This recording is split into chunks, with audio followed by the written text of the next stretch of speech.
Let's talk oil now, where Reuters reports shale drillers are ready to spend on exploration and production as banks extend credit lines for the first time in 2 years.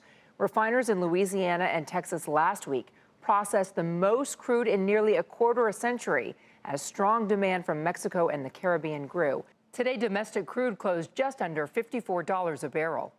Starting as early as next week, even more crude could hit the market when sales of the Strategic Petroleum Reserve could begin.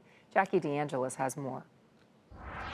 When it comes to crude oil, it's all about supply and demand. And with the recent U.S. shale boom, that balance has been off, causing big swings in the price of oil. Crude saw a low this year of near $26 a barrel, but has found some footing now, over $50.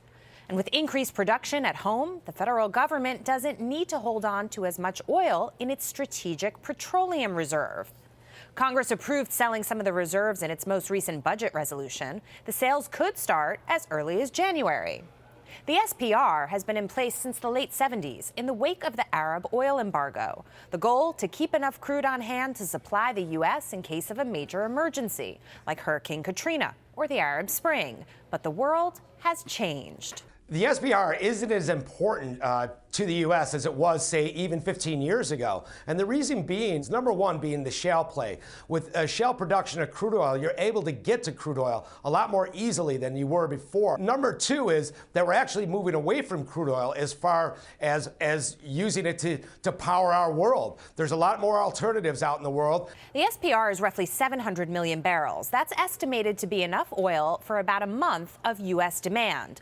Only about 30% of that would be sold, potentially over the next decade. So it wouldn't be a total abandonment, but a slow drawdown. Still, it could impact crude prices. The U.S. plans on selling, I believe, about 200 million barrels of crude oil from the SPR. And while that does sound like a lot, when you look at the global supply and what trades in crude oil per day, it's not really that much. In fact, if they do it over a period of time, the crude oil market won't even realize it. It won't even be a blip on the radar. The other big variable in the new year? OPEC.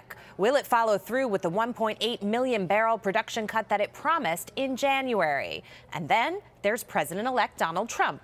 Will his Energy Department go through with this sale? For Nightly Business Report, I'm Jackie DeAngelis.